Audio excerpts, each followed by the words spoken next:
ശ്രീ രാജേന്ദ്ര മണ്ഡലം ഈ പ്രശാന്തിന്റെ പരാതി മുഖ്യമന്ത്രിയുടെ ഓഫീസിൽ കിട്ടിയിട്ടില്ലെന്നും നവീൻ ബാബു കൈക്കൂലി വാങ്ങിച്ചും തെളിവുമില്ല എന്നൊരു വാർത്തയാണ് ഈ നിമിഷം പുറത്തു വരുന്നത്. എന്താണ് താങ്കൾക്ക് പറയുന്നത്?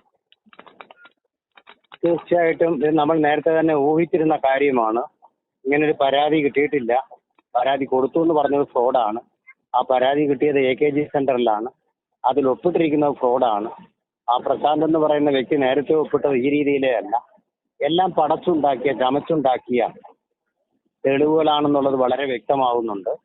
അതുപോലെ തന്നെ അദ്ദേഹത്തിനെ കുറിച്ച് CP ദിവ്യ ഉന്നയിച്ച ആരോപണത്തിന്റെ കാതൽ എന്ന് പറയുന്നത് അദ്ദേഹം കൈക്കൂലി വാങ്ങിച്ചു എന്നുള്ളതാണ്.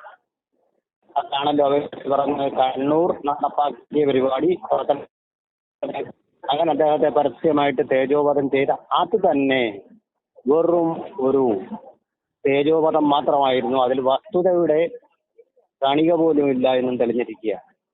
അപ്പൊ പ്രതിയാണ് PP ദിവ്യ. ഈ തേജോവധത്തിൽ അല്ലെങ്കിൽ ഒരു ആത്മഹത്യയുടെ പ്രേരണാകുറ്റത്തിന്, അതുമല്ലെങ്കിൽ അതിനപ്പുറം ഒരു കൊലപാതകത്തിന്റെ കൂട്ടുത്തരവാദിത്വത്തിൽ പ്രതിയാണ് അവരെന്നുള്ളത് വളരെ വ്യക്തമാക്കി. അപ്പൊ ഇതിന്റെ പിന്നിൽ അഴിമതിക്കാർ ധാരാളമുണ്ട്. എല്ലാ ഓഫീസുകളിലും ഉണ്ട്. അവരൊക്കെ വിലസുന്നുണ്ട്, പൊതുവേദികളിലും വിലസുന്നുണ്ട്.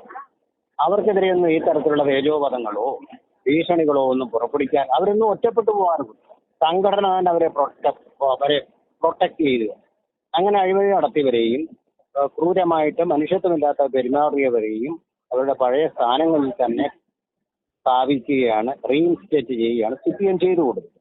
തിരുവനന്തപുരം മേയർ ആര്യ രാജേന്ദ്രന്റെ കാര്യത്തിലായാലും കണ്ണൂർ ജില്ലാ പഞ്ചായത്ത് പ്രസിഡന്റ് CP ദിവ്യയുടെ കാര്യത്തിലായാലും അവരുടെ സ്റ്റാൻഡിംഗ് കമ്മിറ്റിയിലെ റീഇൻസ്റ്റേറ്റ്മെന്റ് എല്ലാം സൂചിപ്പിക്കുന്നത് ആ തരത്തിലുള്ള ഒരു പിൻവാങ്ങലാണ്. ആദ്യം ഒരു ഹൈപ്പ് ഉണ്ടാക്കുക, അതിനുശേഷം അവരതിൽ നിന്ന് പിൻവാങ്ങുക.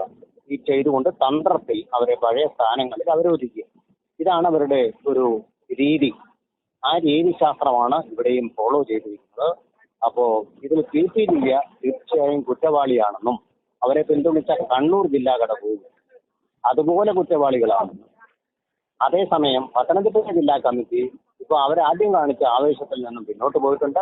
പത്തനംതിട്ട ജില്ലാ കമ്മിറ്റി ജില്ലാ ഘടകത്തിന്റെ സമ്മേളനം നടക്കുകയാണ്. അവിടെ പക്ഷേ ഈ CP ദിവ്യയെ കുറിച്ചുള്ള ചർച്ച നടക്കുമെന്ന് പറയുന്നു. പക്ഷെ ശക്തമായിട്ടുള്ള ഒരു താക്കീത് സംസ്ഥാന ഘടകത്തിനോ അല്ലെങ്കിൽ കണ്ണൂർ ജില്ലാ ഘടകത്തിനോ അവർ നൽകുന്നുമില്ല.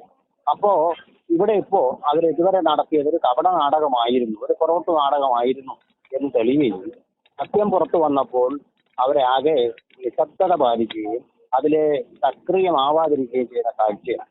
അതായത് നവീൻ ബാബുവിന്റെ മരണം അവരുടെ കുടുംബത്തിന്റെ മാത്രം പ്രശ്നമായിട്ട് മാറുകയും പാർട്ടി അതിൽ നിന്ന് പാടെ ഒഴിഞ്ഞു നിൽക്കുകയും ചെയ്യുന്ന ഒരു സ്ഥിതിവിശേഷം അവരെ ഒറ്റപ്പെടുത്തുകയും ആ പാർട്ടി കുടുംബത്തെ ഒറ്റപ്പെടുത്തുകയും ചെയ്യുന്ന ഒരു വല്ലാത്ത സ്ഥിതിവിശേഷത്തിലൊക്കെയാണ് ഇപ്പോൾ കാര്യങ്ങൾ വന്ന് നിൽക്കുന്നത്. ഇതിൽ അഗ്നിശുദ്ധനായിട്ട് നവീൻ ബാബുവിന്റെ ക്യാരക്ടർ പുറത്തു വന്നിട്ടുണ്ട്.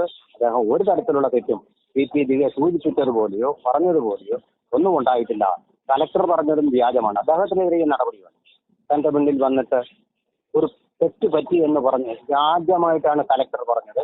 ഇല്ലാത്ത ഒരു കാര്യത്തിന് അദ്ദേഹം സ്വയം എവിഡൻസ് ചമച്ചത് അത് ഒരു ഫ്രോഡാണ്. അദ്ദേഹത്തിനെതിരെയും തീർച്ചയായും കണ്ണൂർ ജില്ലാ കലക്ടർക്കെതിരെയും തീർച്ചയായിട്ടും നടപടി ഉണ്ടാകേണ്ടതാണ്.